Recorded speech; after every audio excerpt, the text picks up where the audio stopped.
السلام عليكم ورحمة الله وبركاته. ازيكم عاملين ايه؟ يا رب تكونوا جميعا بألف خير. النهاردة فيديو جديد، والنهاردة الروتين بتاعنا مشتريات بقى وخزين شهر 9. يعني احنا بنجيب الخزين بتاع الشهر قبل ما يبدأ كده. فعايزة اقول لكم بقى الفيديو النهاردة موفر جدا جدا. هتقولي موفر، هقولك ايوه. النهاردة يعني انت هتدفعي مبلغ في الاول، بس بعد كده باقي الشهر كل الحاجات دي بتبقى موجودة عندك، ومش محتاجة ان انت كل شوية تنزلي تجيبيها. لو بتدخلي قناتي لاول مره، اشتركي عند كلمه اشتراك وفعلي زر الجرس على الكل، عشان كل ما انزل فيديو جديد يوصلك اشعار بيه وتتفرجي على الفيديو ان شاء الله.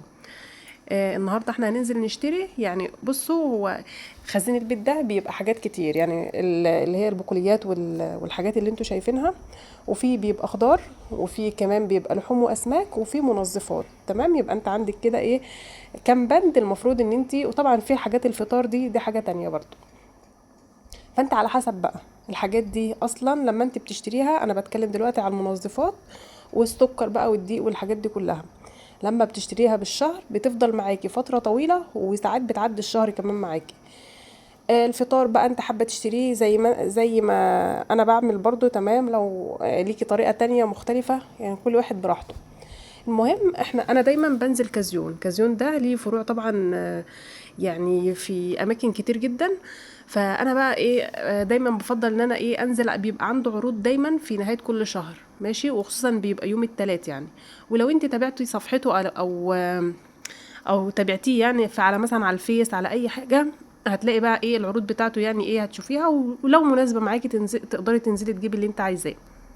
المهم بقى انا نزلت في اليوم ده، ماشي. كنت عايزه اصور لكم حاجات اكتر من كده، يعني لقطات اكتر من كده، لان هو كبير جدا. قسم بقى للمكرونات والرز والزيت والحاجات دي، وقسم تاني للمنظفات، وبقى في العصاير، وقسم تاني للجبن، وقسم تالت بقى اللي هي بيبقى الحاجات المجمده يعني. المهم ده كان بالليل، فانا حطيت الشنط زي ما انتوا شايفين كده، وطبعا دخلت نمت على طول عشان الوقت كان متاخر يعني. المهم بقى تاني يوم الصبح فطرت الحمد لله، عملت شاي. ده لازم يعني، لان الايام دي يعني الصداع رهيب. ودخلت بقى ايه احط الحاجات دي في مكانها.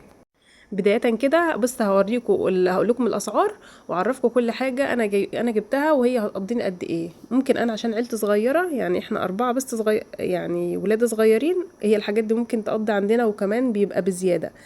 في ناس بتبقى عيلة اكبر، فانت المفروض ان انت هتجيبي كميات تناسب عدد افراد الاسرة بتاعتك، وعلى حسب ولادك كبار ولا صغيرين ولا الحاجات دي كلها. بس اهم حاجة طبعا اللي انا برضو كنت نازله لها وكانت في بالي المنظفات. تمام. انا بقالي كام شهر كده ما اشتريتش منظفات خالص، يعني من اخر فيديو اتعمل معاكم من حوالي مثلا شهرين ولا حاجة.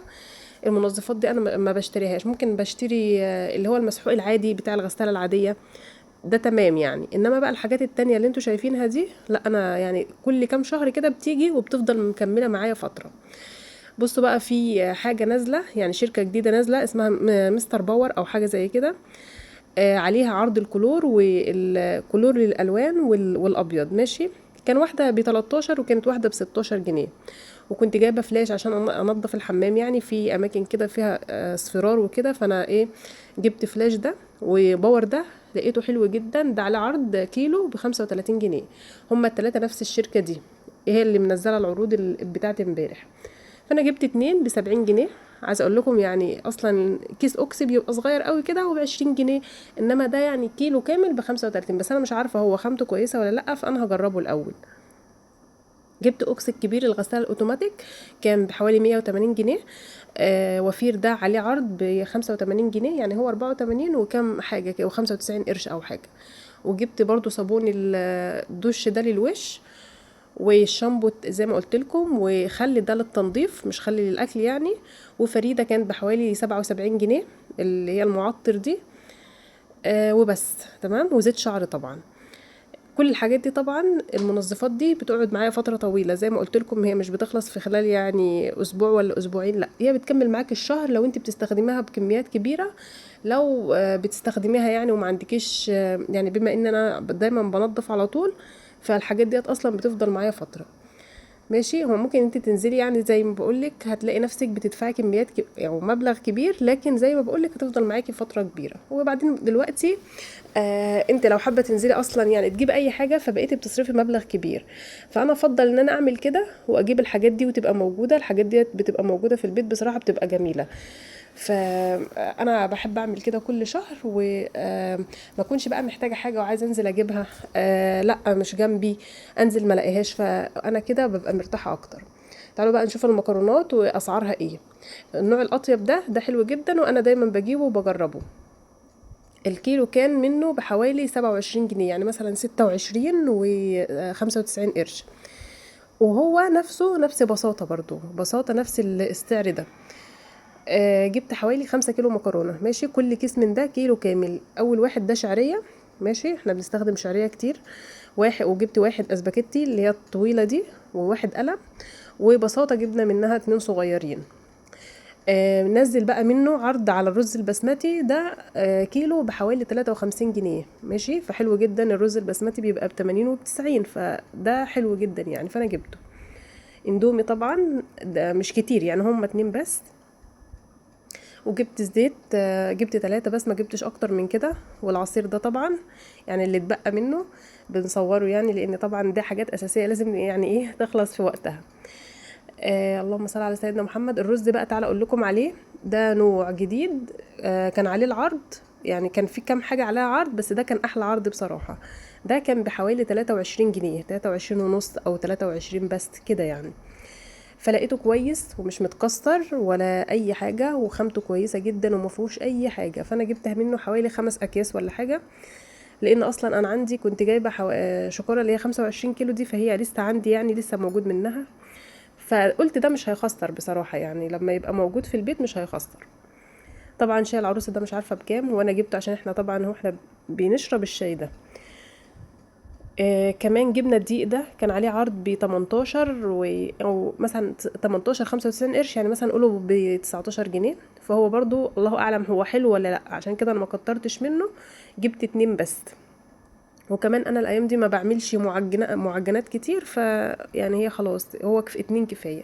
السكر كان عليه عروض كتير، كان فيه سكر شهد وسكر كريستال ده وكم حاجه يعني. انا جبت 3 بس عشان انا عندي برضو، فعندي حوالي برضو 3 ولا حاجة، فكفاية جدا يعني. ولما نبقى محتاجين هنبقى نجيب. بعد بقى ما حسبت وكده، طلع لي النقط بتاعتي حوالي مثلا 20 جنيه ولا حاجة. اخدت بيهم اللي هي ايه الفانتا دي، الحاجة الساقعة. تمام.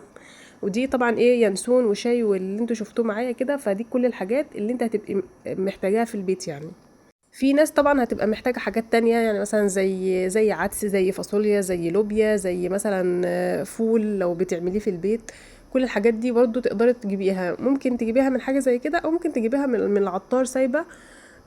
تبقى برضو يعني جميلة وكل حاجة. وبس انا يعني عشان عندي منها كميات، او يعني كمية هتقضيني واحنا في الصيف، فانا ما برضاش اجيبها كتير لاني ما بعملهاش كتير بصراحة. فعلشان انا ما اجيبهاش وتبقى يعني، هو انا مش هجيبها علشان يعني الفيديو بس، لا انا بقولك عليها انت لو حابه تجيبيها تمام. لكن بما ان انا ما بعملهاش فما بشتريهاش بصراحه يعني الايام دي، لان الجو حر ولو انا جبتها وسبتها هتبوظ. طبعا كل الحاجات دي طبعا انا لسه هبقى احطها في المنظمات بتاعتها. المنظمات عايزه تتغسل اصلا، عشان انا برضو بقالي زي ما بقول لكم مثلا شهرين او 3 لسه ما عملتش يعني ما عملتش حاجه زي كده. كل الحاجات اللي كانت عندي كنت عماله احاول اخلصها عشان اجيب حاجات يعني ايه جديده. هنبدأ بقى. انا هنا احطها في المكان ده لحد بقى ما اغسل المنظمات وابدأ ايه انظمها معاكم تاني. وان شاء الله اشجعه كده ونعمل الطماطم اللي انا جايباها صلصة، ويبقى كده فيديو محفز ومشجع. هننضف فيه ونروق فيه المطبخ، على اساس ان انت تبقى كل حاجة عندك مرتبة ومنظمة، ونغسل فيه الديب فريزر ونروق كل الحاجات اللي فيه كده يعني. نعمل فيديو ان شاء الله مشجع جدا جدا، يشجع بقى كده كل ست بيت ان هي يبقى كل حاجة عندها منظمة ومرتبة. حطهم هنا في الاماكن دي، والمنظمات دي بقى نبقى نغسلها بعدين ونشوف القصه دي. نسيت اقولك لو وصلت معايا للوقت ده اوعي تنسى تصلي على النبي وتذكر ربنا سبحانه وتعالى، وتعملي لك ورد كده من الاذكار، ورد من القران الكريم، وتحافظي على فروضك وصلواتك. ربنا يتقبل منا ومنكم صالح الاعمال، اللهم امين يا رب العالمين. وكل سنه وانتم طيبين، خلاص بقى المولد النبوي الشريف، يعني كل سنه واحنا طيبين يا رب. خلاص قرب، فمناسبه حلوه جدا يعني، فصلوا بقى على النبي كتير، وربنا يتقبل منا ومنكم اللهم امين.